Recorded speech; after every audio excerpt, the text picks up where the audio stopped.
Hello everyone, I'm Emma, and welcome back to the Tileman challenge. We're doing a perfection run, but I gotta buy the map tiles to get around, and today is the big finale. Before we begin, let me know in the comments your best guess as to which date we actually reach perfection. No cheating. Now, you may notice I'm doing this as a voiceover and not including a gameplay week here. I was giving it all a thought last week, and all I really have left are friendships, monster slayer goals, crafting, a few things to cook, and money. Lots and lots of money. To me, this is all grind week stuff really, so let's see how many grind weeks it takes me. The only thing I'm interested in planting for the summer is hundreds of deluxe speed grown starfruit. I even set up this whole other area for it. It's gonna mean a lot of watering, but we need to take advantage of the season of starfruit. I had a bit of time before bed, so for more crafting prep I popped to the desert to chop all the trees, only to also dig up another palm fossil. I still haven't donated the one from last week, but of course we find another one so close to the last. I also made a rain totem to save me watering the next day. I do this a fair amount, so if you see it wasn't gonna rain and then it does, this is why. Probably won't mention it every time. On the second, I crafted as many new things as I could to give me an idea of what recipes and materials I might still be missing. I put that deluxe scarecrow straight to work because I realised I never protected that new area. Gotta let the crows know my starfruit is not for their snacking. One material I was short on was hardwood, so I chopped all the mahogany trees on the island. As much as I could do with the regular wood too, I was still in need of golden coconuts for the skull fossil, so I left these palm trees standing. Here's a quick check of the monster slayer goals. I've just got slimes, rock crabs, magma sprites, and skull cavern stuff, so for tonight I worked on the slimes and rock crabs but didn't hit either goal. The third was a gifting day, then with the fourth being a great luck day, I rushed a birthday gift over to Jazz, then walked off to the desert for a day in skull cavern. I definitely made the effort to take out the monsters I needed to, but didn't really find a huge amount of treasure. Still, more than none at least. Due to how the tiles delay me, it means I tend to come home with far less stuff than a regular skull cavern run, so I won't be doing loot reviews for these. I might just point stuff out along the way. I also can't really save it all till the end because I need quite a lot of the items as I go along. For example, this prismatic shard here I'll be needing for Mr. Key later on. I passed out on floor 91, a prehistoric floor where I took out as many dinos as I could. Not very many, but I did my best.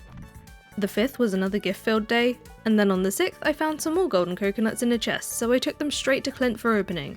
I finally got that skull, and you know I took it straight over to Professor Snail. The last piece for the tent. I've got the ostrich incubator recipe and the last 6 walnuts from the tent. Then I could get on with the next island starfruit harvest. When I got back home, I popped a garlic in the seed maker. Annoyingly, I was 1 garlic short of the oil of garlic. Pierre doesn't have his stock list yet for me to just go get the seeds, and even worse, I only got 1 this time, and actually, it took a whole 4 garlics in the seed maker to get the amount I needed.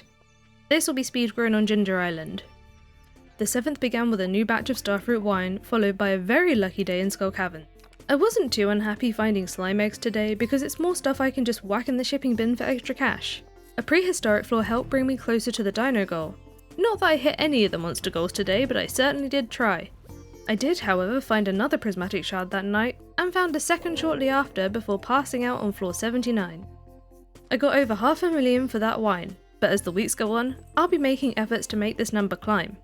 On the 8th, I brought all the omni geodes I just gathered to Clint for opening to find the lunarite. This is the last mineral I'll need for the museum. Clint let us down again though, didn't find it today. On my way over to the walnut room, I noticed I forgot to harvest the ancient fruit yesterday, so I guess I'm doing this on Mondays now. Then I dropped off those 4 prizzies in exchange for 40 key gems. I also accepted Key's kindness, but I won't end up finishing this quest. My first priority with those key gems was to buy some magic bait. I still needed to catch a squid to cook with, and I finally got one that evening. I fried up that calamari, but I'm still missing quite a few recipes from friendships to complete the cooking achievement. That meant I had some key gems left over for a deconstructor so I can reclaim some materials from the crafty bits I won't be using.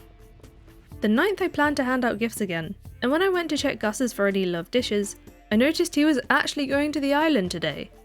At long last, I could get my hands on the tropical curry recipe.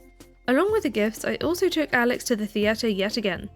His friendship is still very much lagging behind. I really needed this boost, and because of that, I got this cutscene with him.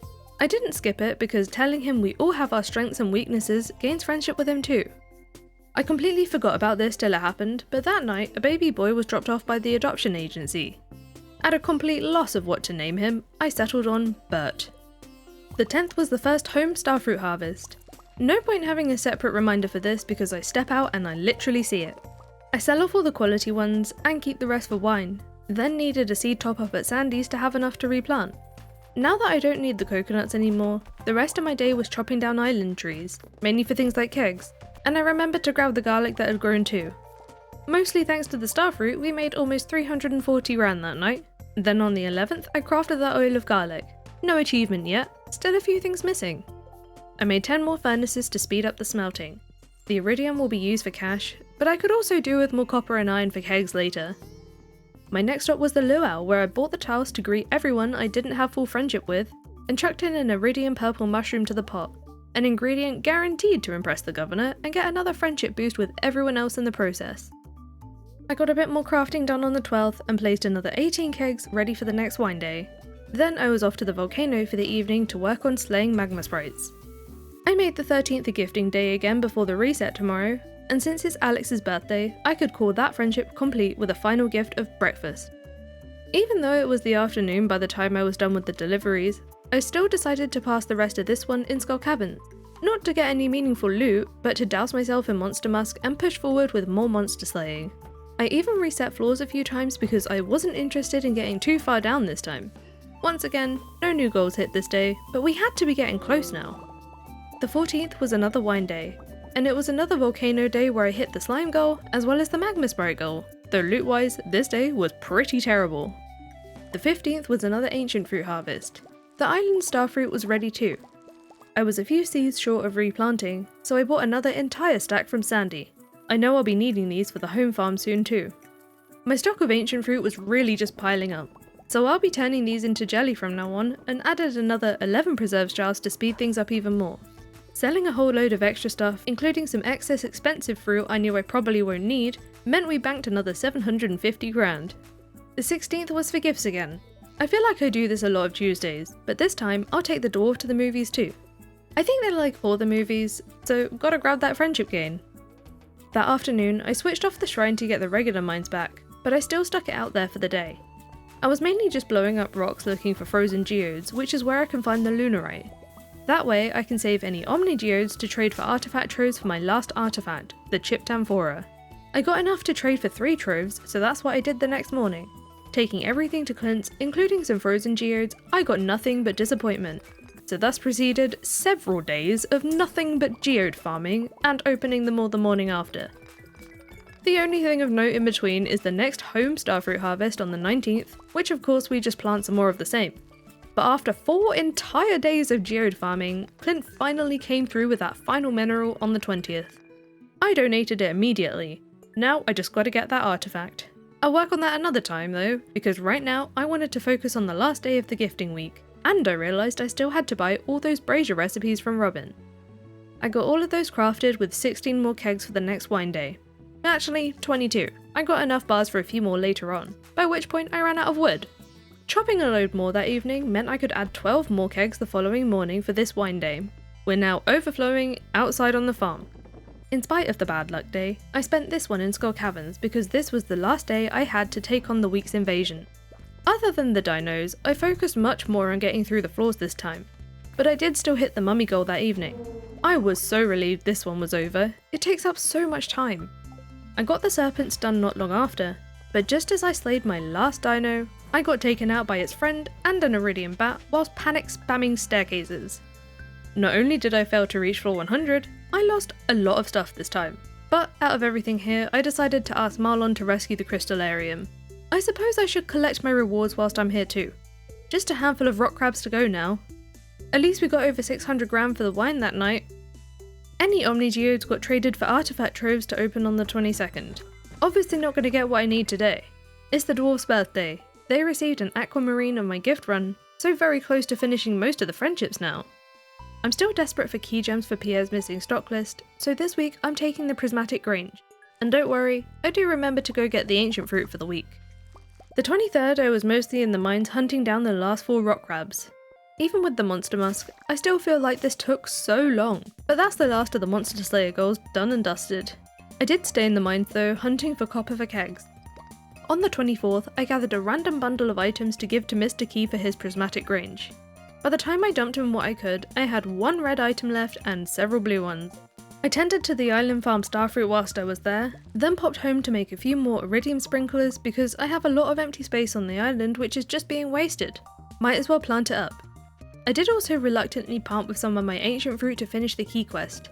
I can always get some more, but right now, I need that stock list.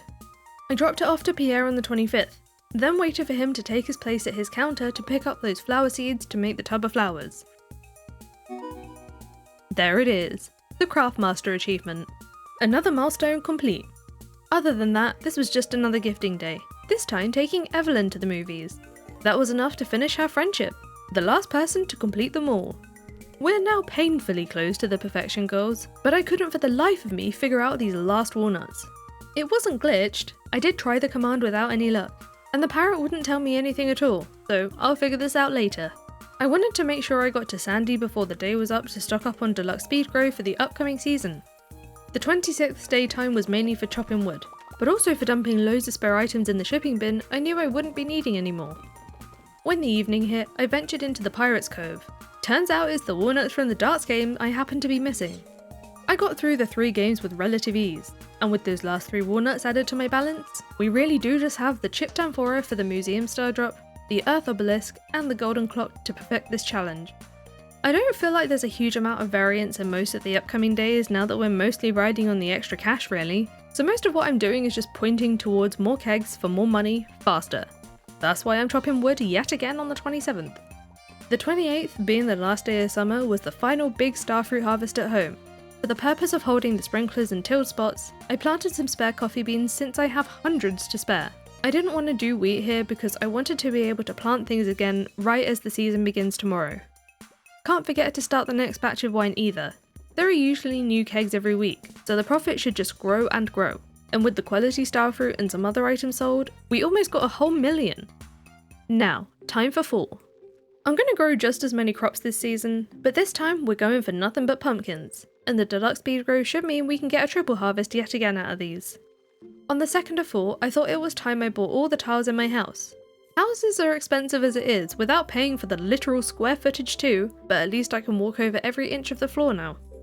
I handed my axe in for a gold upgrade to help speed up the tree chopping, then spent this day on the copper floors in the mines again, focusing on, you guessed it, more kegs, which meant I could add another 25 to start filling the basement that night. Not much to report for the 3rd until I built my final obelisk that evening, but when I went to place it, I realised I forgot to buy the right tiles. I'm just gonna leave this one out of place. I do things imperfectly, and I think my farm should match. I also think it's symbolic. Things in this challenge haven't always gone to plan, but we still managed to get the job done. On the 4th, I was really hoping to dig up the chipped amphora. Of course, I didn't, so I got a late start in Skull Caverns because I really should be farming omnigeodes here. I fell asleep that night with 23 of them. Only enough for 4 troves, so kind of rubbish. The 5th had the first bigger and better starfruit harvest on the island. Then on the 6th, I collected my new gold axe and asked Clint to open the 6 troves I accumulated. No clay pot in sight. And this is where I start having some early nights or skipping days altogether to wait for harvests, wine, and good luck days. The 7th was the next scheduled starfruit wine day, and conveniently the ancient fruit jelly needed tending to on the same day, so that's another 850 grand in the bank. With the 8th being some sort of good luck day, I thought I should probably get down to Skull Cavern, but let me tell you, I really shouldn't have. You see, I've kind of been in an Emmy flare recently, but I thought, I'll be fine. I like to zone out to Stardew when I'm recovering, and I'm so used to Skull Caverns by now. It's probably not what you think. I didn't end up dying down here. I did perfectly fine with the healing, but my tired brain accidentally left the place at floor 65. I was in shock for a good bit here. I didn't let that deter me since I was mainly just here for omnigeodes anyway, but this was not the end of my body sabotaging me. You think that was bad enough? Oh no, I left not once, not twice, but an entire 3 times I walked out of Skull Caverns. What was I doing? I was actually losing my mind at this point, but it was pretty funny because Michael was next to me watching this all unfold, so at least we got a good laugh out of it together. By this 3rd time, I decided, you know what, that's probably enough Skull Caverns, and in fact, enough awake time for today. I still got my hands on 58 omnigeodes though, so that's enough for 11 artifact troves waiting to be smashed open. After everything we just went through, it was a relief to finally see the chipped amphora come out of a trove on the 9th. The last museum piece completed that collection, and with that I could collect my 7th and final star drop. The only thing standing between us and that summit is less than 5 million gold for the golden clock. Here's a little montage to show you all how long it took.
I'm coming back to you here for the last day of fall. I really wanted to finish this before the end of the season. We've got wine ready, jelly ready, and the last of the pumpkins. I collected everything up without setting off any new batches, so I could bring any remaining fruit with me to sell directly to Pierre with everything else. I'm not waiting for the overnight shipping for this. This was the moment of truth. Will we have enough for the golden clock?